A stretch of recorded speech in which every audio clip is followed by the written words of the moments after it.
வணக்கம் நண்பர்களே, நான் உங்கள் வெப் தமிழ் நண்பன். இன்னைக்கு நான் பார்க்க போகிறது தமிழக வரலாறும் பண்பாடும் என்கிற தொடர் காணொளி வரிசையில் மூவேந்தர்களுடைய அந்த வரலாற்றில் பாண்டியருடைய வரலாற்றை பார்க்க போகிறோம். இந்த வீடியோ பார்க்குறதுக்கு முன்னாடி நம்ம சேனல் இது வரைக்கும் சப்ஸ்கிரைப் பண்ணாமல் பார்த்துருக்கீங்கன்னா மறக்காமல் சப்ஸ்கிரைப் பண்ணுங்கள். பக்கத்தில் இருக்க பெல் பட்டனை கிளிக் பண்ணுங்கள். அப்போ தான் நான் போடக்கூடிய ஒவ்வொரு வீடியோவும் உடனுக்குடன் உங்களை வந்து சேரும். சரி, வாங்க வீடியோக்குள்ளே போகலாம். இந்த பாண்டியர்கள் பற்றிய வரலாற்று பார்த்தோன்னா ஏற்கனவே முற்கால பாண்டியர்கள் பற்றி ஒரு வீடியோ போட்டிருக்கேன். அதை பார்க்காதவங்களுக்கு டிஸ்கிரிப்ஷன் லிங்க் கொடுக்குற மறக்காமல் போய் பாருங்கள். இன்றைக்கி நான் பார்க்க போகிற மன்னன் பார்த்தீங்கன்னா ஆரிய படை கடந்த நெடுஞ்செழியன்லேருந்து நம்ம தொடங்குகிறோம். இந்த ஆரிய படை கடந்த பாண்டிய நெடுஞ்செழியன் அப்படின்னு சொல்லப்படக்கூடிய இந்த மன்னன் தமிழக வரலாற்றில் ரொம்ப ரொம்ப குறிப்பிடத்தக்க ஒரு மன்னன். ஏன் அப்படி சொல்கிறேன்னா, சிலப்பதிகாரம் என்கிற மிகப்பெரிய ஒரு காவியத்தை இயற்றிய இளங்கோவடிகள் ஒரு முக்கியமான கதாபாத்திரமாக அதில் குறிப்பிட்டது பாண்டிய மன்னன். அதாவது கோவலன், கண்ணகி, மாதவி என்கிற கதாபாத்திரங்கள், இந்த 3 கதாபாத்திரங்களுக்கு அடுத்து மிக முக்கியமான ஒரு கதாபாத்திரம் பார்த்தோன்னா பாண்டிய நெடுஞ்செழியன் தான். ஏன் அப்படின்னா, கோவலன் தன்னுடைய மனைவியோட சிலம்பை திருடிட்டான் அப்படின்னு சொல்லிட்டு ஒரு தவறாக நினச்சிக்கிட்டு பொற்கொள்ளனுடைய அந்த பொய்யான பேச்சை கேட்டு மயங்கி கோவலனுக்கு மரண தண்டனை கொடுத்துட்றான்.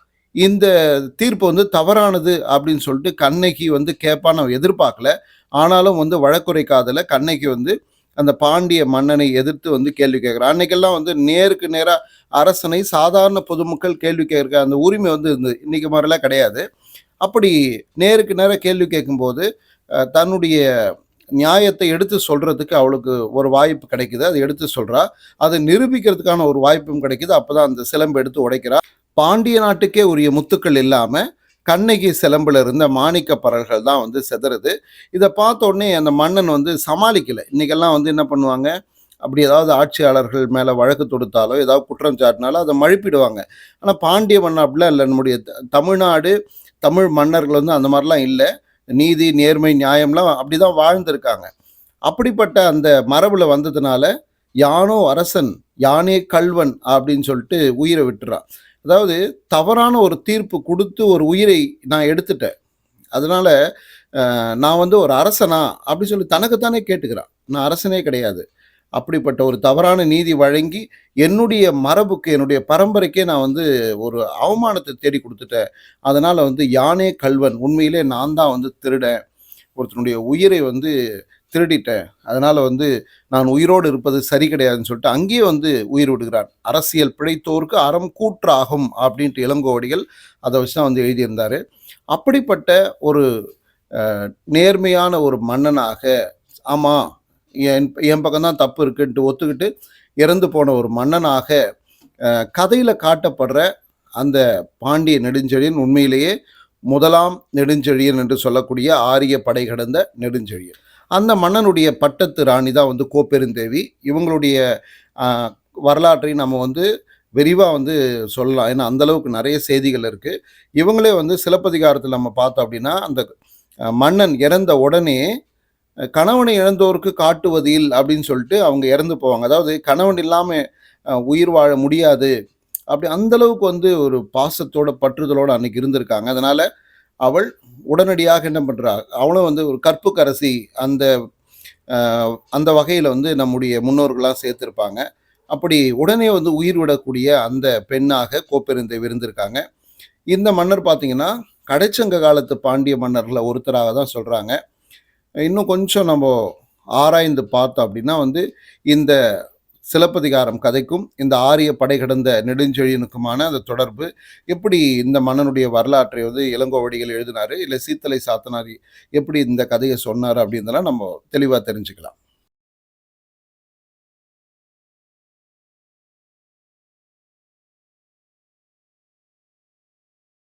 அதெல்லாம் சரி, அது என்ன அடிக்கடிக்கு நடு சொல்கிறீங்களே, ஆரிய படை கடந்த நெடுஞ்செழியன் அப்படின்னா என்ன அப்படின்னு கேட்டிங்கன்னா, ஆரிய திராவிட அப்படின்ற 2 சொற்கள். நம்முடைய இந்தியாவை பழங்காலத்தில் 2ஆக பிரித்து சொல்லுவாங்க.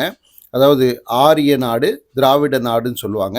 இதற்கு முன்னாடி நம்முடைய இந்தியான்றது என்ன பெயரால் அழைக்கப்பட்டது, இந்த உலகம் என்ன பெயரால் அழைக்கப்பட்டது, எல்லாமே தொல்பழங்காலன்னு ஒரு வீடியோ போட்டிருக்கேன், அதை போய் பாருங்கள். ஏன்னா ஆதி காலத்துலாம் பார்த்திங்கன்னா ஒரே ஒரு நிலப்பரப்பு தான் இருந்திருக்கு. எல்லா நாடுகளும் ஒன்றா தான் இருந்திருக்கு. அதை நம்ம வந்து கோண்டுவனான்னு சொல்கிறோம்.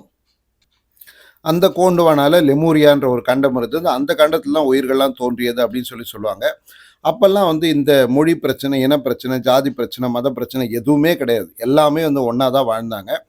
அதற்கு பிறகு இந்த ஒரு நிலப்பரப்பு பல நிலப்பரப்பாக, பல பகுதிகளாக உடைஞ்சு போன பிறகு தான், அது கொஞ்சம் கொஞ்சமா நகர்ந்து நகர்ந்து இப்ப வேற வேற நாடுகளாக பிரிஞ்சு போச்சு. அப்படி ஒரே கண்டமாக இருந்த காலகட்டத்தில், அந்த கண்டம் முழுக்க பேசப்பட்ட மொழியாக தமிழ் மொழி தான் இருந்ததுன்னு சொல்லுவாங்க. அதற்கு பிறகு தான் கொஞ்சம் கொஞ்சமா, கொஞ்சமா இந்த மக்கள் பிரிஞ்சு போறாங்க. பிரிஞ்சு போன இடத்துல அங்கேயே வாழ்றாங்க. அங்க இருக்கக்கூடிய சூழலுக்கேத்த அவங்களுடைய மொழியில சில மாற்றங்கள் ஏற்படுது.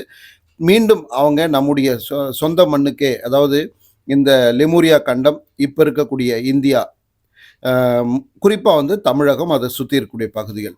இங்க அவங்க மீண்டும் வரும்போது, இங்க பேசக்கூடிய தமிழ் வேற மாரியும், அவங்க பேசக்கூடிய மொழி தமிழ் வேற மாரியும் வந்து அமைஞ்சு போகுது. அதனால அந்த மொழிக்கு பழங்கால தமிழ்லேருந்து கொஞ்சம் மாறுபட்டு அவங்களுடைய மொழிக்கு வேற பேர் வச்சுக்கிறாங்க. அப்படி பல இடங்களுக்கு போயிட்டு திரும்ப நம்முடைய சொந்தக்காரங்க, நம்முடைய உறவுகள், நம்முடைய இரத்த உறவுகள் நமக்கே வந்து எதிரா வந்து நிற்கிறாங்க. அது தெரியாது. பல தலைமுறைகள் தாண்டின பிறகு நமக்கு எதிரானவர்களாக நின்று அவங்க வந்து ஆரிய படையாக வந்து நம் மீதே வந்து தாக்குதல் நடத்தக்கூடிய சூழல் தான் நடக்குது. அப்படி நம்முடைய இந்தியாவில் வந்து ஒரு பாதி பகுதி, அதாவது வடநாட்டை அவங்க பிடிச்சிடுறாங்க. அதனால் அதை ஆரிய நாடுன்னு சொல்கிறாங்க. நம்முடைய தமிழர்கள், அதை வந்து திராவிடர்கள் அப்படின்னு சொன்னாங்க. அந்த திராவிடர்கள் தென் இந்தியாவை ஆட்சி பண்ணுறாங்க. அதனால் தென்னிந்தியான்றது திராவிட நாடு, வட இந்தியான்றது ஆரிய நாடு. இந்த மாதிரி ஒரு பிரிப்பு முறையை முற்காலத்தில் வந்து கொண்டு வராங்க. அப்படி ஆரிய படைகள் ரொம்ப பயங்கரமாக உக்கிரத்தில் இருக்கிறது அப்படின்வாங்க. அந்த மாதிரி பயங்கரமாக போரிட்டு பல பகுதிகளை பிடிச்சுக்கிட்டு இருக்கிற அந்த காலகட்டத்தில் இங்கே நம்முடைய தமிழ்நாட்டிலிருந்து அந்த வடநாட்டை நோக்கி சென்ற பாண்டிய நெடுஞ்செழியன் ஆரிய படைகளை எல்லாம் துவம்சம் செய்து அவர்களை அழித்து அவர்களுடைய நாட்டில் இருக்கக்கூடிய பல பகுதிகளை கைப்பற்றிருக்காங்க. அதனால தான் இந்த மன்னனுக்கு ஆரிய படை கடந்த நெடுஞ்செழியன் அப்படின்ற ஒரு பேர் கிடைச்சிருக்கு. இவன் ஒரு அரசன் அப்படின்றத தாண்டி பார்த்தீங்கன்னா ஒரு பெரிய வள்ளல். அந்த நாட்டு மக்களுக்கு என்னெல்லாம் உதவி செய்ய முடியுமோ எல்லா உதவியோடையும் செய்யக்கூடிய ஒரு சிறந்த மன்னனாக இருக்கான். அதை விட முக்கியமான தெரியுமா, ஒரு சிறந்த புலவன். அதாவது தனக்கு தோன்றியதையெல்லாம் எழுதக்கூடிய, சிறப்பான கருத்துக்களை மக்களிடம் கொண்டு போய் சேர்க்கக்கூடிய புலவர்கள் வரிசையில் வைத்து எண்ணத்தக்க ஒரு புலவனாக இருக்கக்கூடிய மன்னன் இந்த பாண்டிய நெடுஞ்செழியன். அவன் ஒரு பாட்டு எழுதியிருக்கான். இந்த ஒரு பாட்டுன்றது அவன் வாழ்நாள் முழுக்க அதுவே போதுமானது. இந்த ஒரு பாட்டை நீங்கள் கற்றுக்கிட்டாவே உங்கள் வாழ்நாளுக்கும் அதுவே ரொம்ப ஒரு பொருத்தமானதாக இருக்கும். ஏன்னா நம்முடைய இந்த தற்கால வாழ்க்கைக்கு எது ரொம்ப அத்தியாவசியமாக தேவை அப்படின்றதான் அன்னைக்கே வந்து இந்த பாண்டிய மன்னன் எழுதியிருக்கான். என்ன பாட்டு பாருங்க. உற்றுழி உதவியும் ஒரு பொருள் கொடுத்தும் பிற்றை நிலை முனியாது கற்றல் நன்றே. பிறப்போரென்ன உடன் வயிற்றுள்ளும் சிறப்பின் பாலால் தாயும் மனம் தெரியும். ஒரு குடி பிறந்த பல்லோருள்ளும் மூத்தோன் வருக என்னாது அவருள் அறிவுடையோன் ஆறு அரசும் செல்லும். வேற்றுமை தெரிந்த நாற்பாருள்ளும் கீழ்ப்பால் ஒருவன் கற்பின் மேல்பால் ஒருவனும் அவன்கண் படுமே அப்படின்னு சொல்லிட்டு எழுதியிருக்கார். இந்த பாட்டுடைய பொருள் என்ன அப்படின்னு பார்த்தீங்கன்னா, கல்வி என்பது ஒருத்தருக்கு வந்து ரொம்ப ரொம்ப முக்கியமானது. அதற்காக நம்ம அந்த அந்த கல்வியை கற்றுக்கொள்வதற்கு, அதை கற்றுத்தரக்கூடிய ஆசிரியருக்கு நம்ம என்ன உதவி வேண்டுமானாலும் செய்து கற்க வேண்டும் அப்படின்றார். நீ இது இல்லை, அது இல்லை, இதற்காக நான் படிக்க போகல, அதற்காக நான் படிக்க போகல, அந்த மாதிரி எதுவுமே வேணாம். எந்த விதமான உதவியை கேட்டாலும் செய்து படிக்க வேண்டும். அதே மாதிரி பொருள் செலவாகுது, அதை பற்றி கவலையப்படக்கூடாது. அப்போ அந்த பொருளை செலவு செய்து படிக்க வேண்டும். அதை விட ரொம்ப ரொம்ப முக்கியமாக பணிவோடு கற்க வேண்டும். இப்போ உற்றுழி உதவியும் ஒரு பொருள் கொடுத்தோம்னா நம்முடைய அந்த ஆசிரியருக்கு என்னெல்லாம் உதவி செய்ய முடியுமோ அந்த உதவிகள் எல்லாம் செய்து அதற்கு உரிய பொருளை கொடுத்து பிற்றை நிலை முனியாது கற்றல் நன்றே என்றார். அதாவது நம்முடைய பிரச்சனைகள்லாம் தீர்க்கக்கூடிய எல்லாமே அந்த கல்வியில தான் இருக்குது அப்படின்றத புரிஞ்சுக்கிட்டு ரொம்ப பணிவோட நம்முடைய கோபதாபங்கள்லாம் விட்டுட்டு நம்மக்கிட்ட இருக்கிற கெட்ட விஷயங்கள் எல்லாத்தையும் விட்டுட்டு கற்றல் நன்றே, இந்த 2 சொற்களையும் வந்து நிறைய இடங்களில் நீங்கள் கேட்டிருப்பீங்க. கற்றல் நன்றே அப்படின்வாங்க. ஏன்னா அந்த கல்வியை கற்றுக்கொண்டால் வாழ்க்கைக்கு, நம்ம வாழ்க்கைக்கு மட்டும் இல்லை, நம்முடைய தலைமுறையில் வரக்கூடிய அத்தனை பேருடைய வாழ்க்கைக்கும் அந்த கல்வி, அந்த கற்றல் நன்மையே செய்யும் அப்படின்றது அதனுடைய பொருள். அதே மாதிரி ஒரு தாய் வயிற்றில் பிறந்தவர்களாக இருந்தாலும் கூட அண்ணன் தம்பிகள் 2 பேர் இருக்காங்கன்னா, அதுல மூத்தவனை வான்னு சொல்லிட்டு அம்மா வந்து கூப்பிட மாட்டாங்க. ஏதாவது ஒரு விவாதிக்கணும், முடிவெடுக்கணும் அப்படின்னும்போது, மூத்தவன வான்னு சொல்லி கூப்பிட மாட்டாங்க. அதுல அறிவுடையவன் யாரோ அவன தான் வந்து வா அப்படின்னு சொல்லி சொல்லுவாங்க. ஏன்னா, பிரச்சனைகளுக்கு தீர்வு காண்பது, அதே மாரி வாழ்க்கையில் முன்னேறக்கூடிய அந்த அறிவு என்பது எல்லோரிடத்திலும் இருக்க வேண்டியது. ஆனா, எல்லார்ட்டயும் அத நம்ப எதிர்பார்க்க முடியாது. யார்கிட்ட அந்த அறிவு இருக்கோ, கற்ற அறிவு, பெற்ற அறிவு இருக்கோ, அவங்கள வந்து உலகம் மதிக்கும். அது வீட்ல இருந்து நாடு வரைக்கும் எல்லா இடங்கள்லயுமே வந்து கற்றோருக்கு சென்றமிடமெல்லாம் சிறப்புன்னுவாங்கல்ல, அந்த மாதிரி வீடாக இருந்தாலும் கூட தாய் படித்த ஒரு மகனை, கல்வி கற்ற ஒரு மகனை பெருசா வந்து எல்லாத்துக்குமே கூப்பிட்டு கேட்பாங்க. இத செய்யலாமா? இத பண்ணலாமா? இது சரி வருமா? இது சரி வராதா? அப்படின்னு சொல்லிட்டு கேட்பாங்க அப்படின்னு சொல்லி சொல்றாரு. அதே மாரி அ ஒரு கீழ் ஜாதி, மேல் ஜாதி அப்படிலாம் வந்து நெறைய பிரிப்பு முறைகள் அந்த காலத்துலேருந்தே வந்துருச்சு. அதாவது இந்த மூவேந்தர் ஆட்சி காலத்திலே வந்துருச்சுன்னு நம்ம பார்க்குறோம். அப்படி சாதி அடிப்படையிலான பிரிப்பு முறை இருக்கக்கூடிய காலகட்டத்தில், கீழ் ஜாதின்னு சொல்லப்படக்கூடிய ஒருத்தன் வந்து நல்லா படிச்சு, அறிவில் சிறந்தவனாக மாறிவிட்டால் அவனை கீழ் ஜாதின்னு சொல்ல மாட்டாங்களாம். மேல் ஜாதி என்று ஏற்றுக்கொள்வார்கள். கீழினம், மேலினம், கீழ் ஜாதி, மேல் ஜாதி, அதே மாரி மதங்கள்லயும் கீழானது, மேலானது, அதே மாரி மொழி அடிப்படையில கீழானது, மேலானது, இன அடிப்படையில் கீழானது, மேலானது. நீங்க என்ன வேணா வச்சுக்கங்க.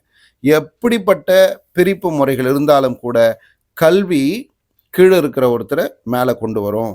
அப்படின்றத பல ஆண்டுகளுக்கு முன்னாடியே ஆரிய படை கடந்த ஒரு பாண்டிய நெடுஞ்செழியன் ஒரு அரசன் எழுதியிருக்கான் பாருங்க. அதான் சிறப்பு. சாதாரண ஒரு ஆளு, கஷ்டப்படக்கூடிய ஒரு ஆளு, சமூகத்துல இதனால வந்து பாதிக்கப்பட்ட ஒரு ஆள் வந்து இந்த பாட்டு எழுதியிருக்காங்கன்னா வந்து அது ஆச்சரியப்படுறதுக்கு இல்ல. நம்ம சாதாரணமா எடுத்துக்கலாம். ஆனா, எல்லா வசதி வாய்ப்புகளோடும் வாழ்ந்த, ஆரிய படை கடந்த மிகச்சிறந்த ஒரு மன்னன் அவன் எழுதியிருக்கான். எப்படிப்பட்டவனாக இருந்தாலும் கூட கல்வி தான்ப்பா உன்னை உயர்த்தும்.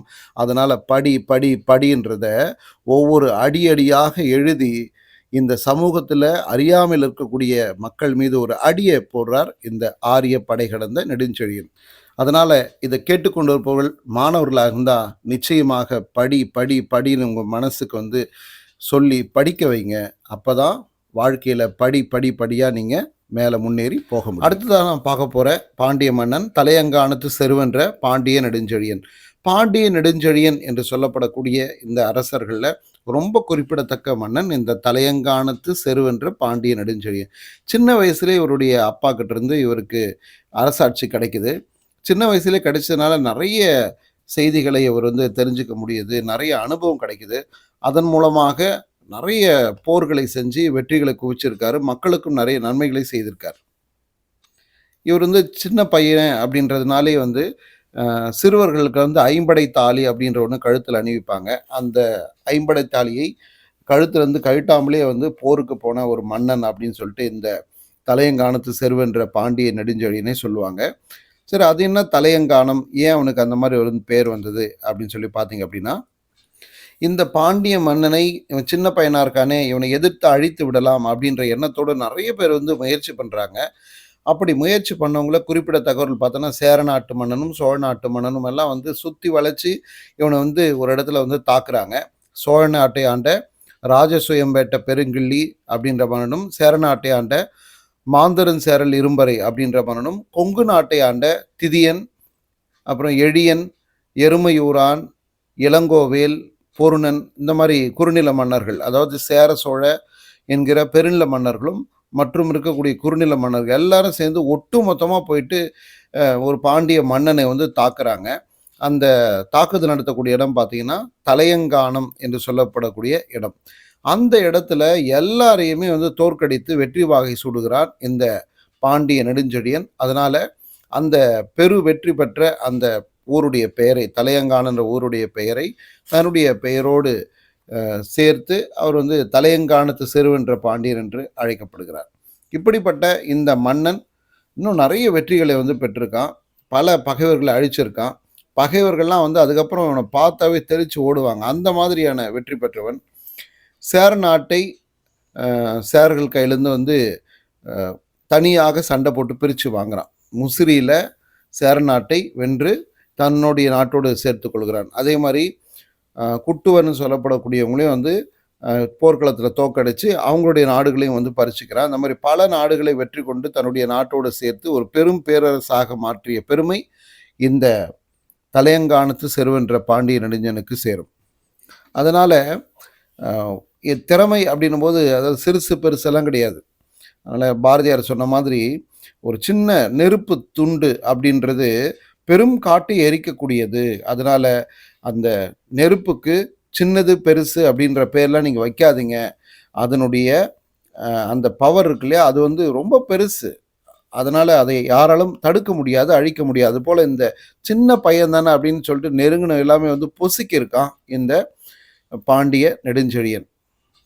குற்றாலம், நெல்லூர், முதுமலை இந்த மாதிரி பல இடங்களில் போய் சண்டை போட்டு அங்கே இருக்கக்கூடிய குறுநில மன்னர்களையும் வெற்றி பெற்று அந்த மன்னர்களையெல்லாம் வந்து தன்னுடைய நாட்டோடு சேர்த்து கொண்ட பெருமை இந்த பாண்டிய நெடுஞ்செழியனுக்கு உண்டு. அது மட்டும் இல்லாமல் நிறைய பேருக்கு நன்மைகளை செய்திருக்கான். ரொம்ப கருணை உள்ளம் மிக்கவன் அப்படின்னு சொல்லுவாங்க.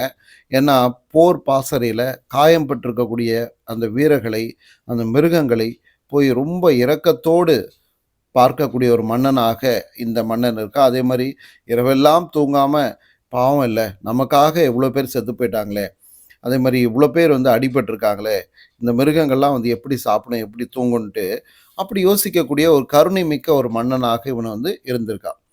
அது மட்டும் இல்லாமல் இவனுடைய ஆட்சி காலத்தில் உழவர்களுக்கு காவுதி அப்படின்ற ஒரு பட்டத்தை கொடுத்துருக்கான்.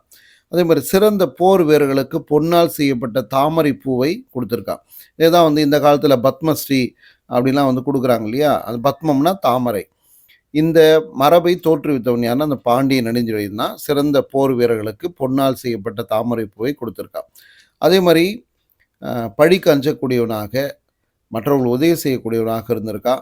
நீதி நேர்மை இப்படிலாம் வந்து பேசி வெறும் வாய்கிழியே பேசி செயலில் காட்டாத போகிற இன்றைக்கி இருக்கக்கூடிய அரசியல்வாதிகள் மாதிரி இல்லாமல், ஆட்சியாளர்கள் மாதிரி இல்லாமல் சொன்னதை செய்யக்கூடிய மன்னனாக இருந்திருக்கான்.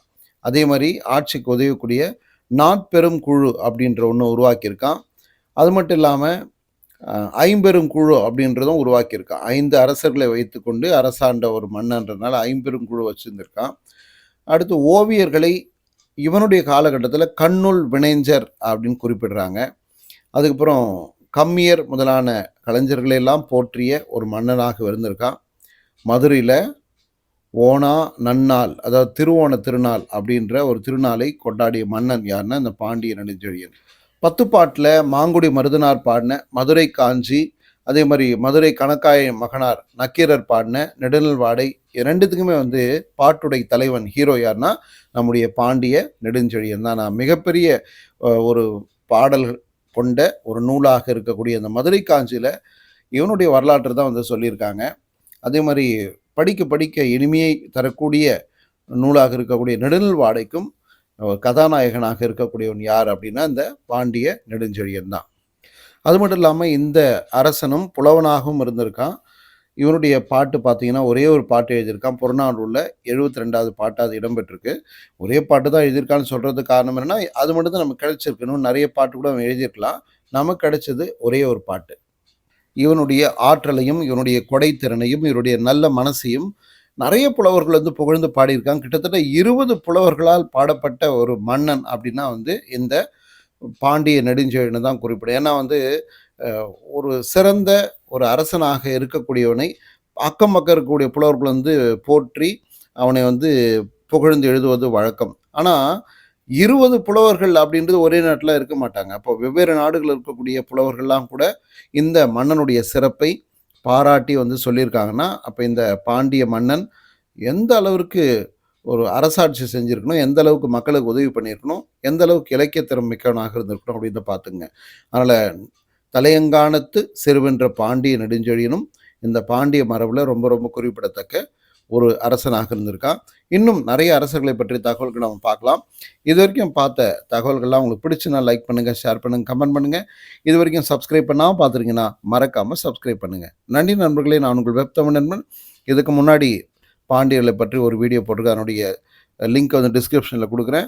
இது மாதிரி நிறைய வீடியோக்கள் நம்ம சேனல் இருக்குது, பார்த்து உங்களுடைய நண்பர்களுக்கும் பகிர்ந்து பயனடையுங்கள். நன்றி நண்பர்களே.